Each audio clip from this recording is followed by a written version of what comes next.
Peer নিয়ে আন্দোলনের নামে নির্বাচন নস্যাৎ, গণতন্ত্রকে ব্যাহত ও দেশকে মহা বিপর্যয়ের মধ্যে ঠেলে দেওয়ার ষড়যন্ত্র হচ্ছে। এই সুযোগে পালিয়ে যাওয়া ফ্যাসিবাদ আবার ফিরে আসতে বিশৃঙ্খলা ও নাশকতার সৃষ্টি করতে পারে। অহেতুক আন্দোলনের নামে বিভাজন, উত্তেজনা, বিশৃঙ্খলা গণ অভ্যুত্থানের আকাঙ্ক্ষার পরিপন্থী। পিয়ার নিয়ে জামাত নিজেরাই আন্তরিক নয়।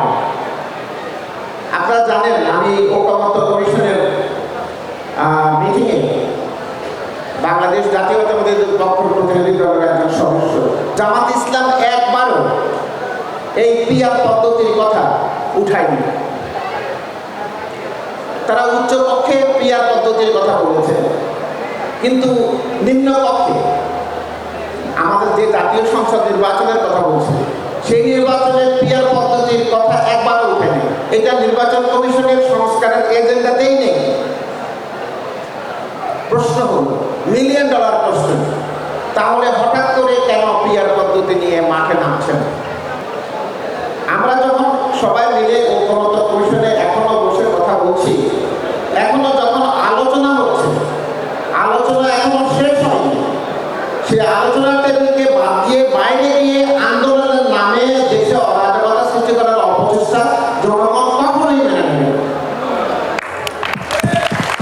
এবং এই যে ব্যাপারটা, এই ব্যাপারে আমাদেরকে সতর্ক থাকতে হবে, আমাদের ঐক্যবদ্ধ থাকতে হবে।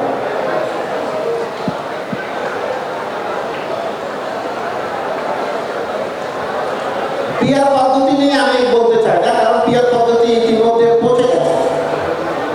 আপনারা সবাই জানেন, আপনি কাকে ভোট দেবেন আপনি সেটাই জানেন না। আপনি ভোট দিচ্ছেন, আপনি ভোট দিতেন কাকে? শহীদুদ্দিন চৌধুরী আলীকে লক্ষ্মীপুরে ভোট দেবেন। কেন দেবেন? কারণ তাকে আপনি চেনেন। শুধু ধানের শীষ নিয়ে কথা না, ওই ব্যক্তিটাকেও আপনি চিনেন, তার ভালো মন্দ জানেন, বিপদে আপদে তার কাছে যাবেন। সে আপনার এমপি, আপনি বলতে পারবেন লক্ষ্মীপুরে এমপিকে মিস্টার এক্স, আপনি তাকে চিনেন। পিয়ার পদ্ধতিতে আপনি ভোট দেবেন, লক্ষ্মীপুর থেকে ওনাকে না দিয়ে এমন পঞ্চগড়ের একজনকেও দিয়ে দিতে পারে, আপনি জানবেন না। এই যে কথাগুলো, এই কথাগুলো ওনারা বুঝেন না, এটা ঠিক নয়। আমি মনে করি শব্দটা কঠিন হলেও আমি মনে করি এটা জ্ঞান পাপি, বুঝেও না বোঝার ভান করছেন ওনারা। আর পিয়ার পদ্ধতি বলে কি হবে? এটা আসলে ফ্যাসিবাদ, এই যে পরাজিত আওয়ামী ফ্যাসিবাদকে পুনর্বাসন প্রকল্প পিয়ার দিয়ে আর কিছু।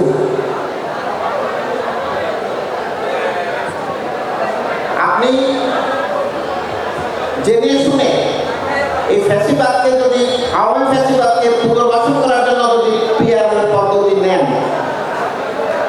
নিজের পায়ের উড়াল দিয়েও, তাহলে আমাদের কিছু বক্তব্য নেই। বিএনপি ঠেকাও ষড়যন্ত্র,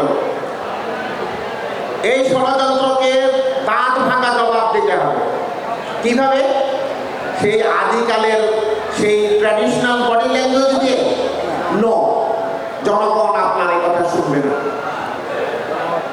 জনগণ যেটা চায়, আপনার পাশের পড়োশি যেটা চায়, আপনার কৃষক ভাই যেটা চায়, সেই ল্যাঙ্গুয়েজে আপনাকে ভাবতে হবে, সেই ল্যাঙ্গুয়েজে, সেই ভাষায় তার কাছে গিয়ে বসতে হবে এবং তার সঙ্গে একাকার হয়ে যেতে হবে। এটা যদি আমরা করতে পারি, তাহলে ইনশাআল্লাহ বিএনপিকে কেউ ঠেকাতে পারবে না।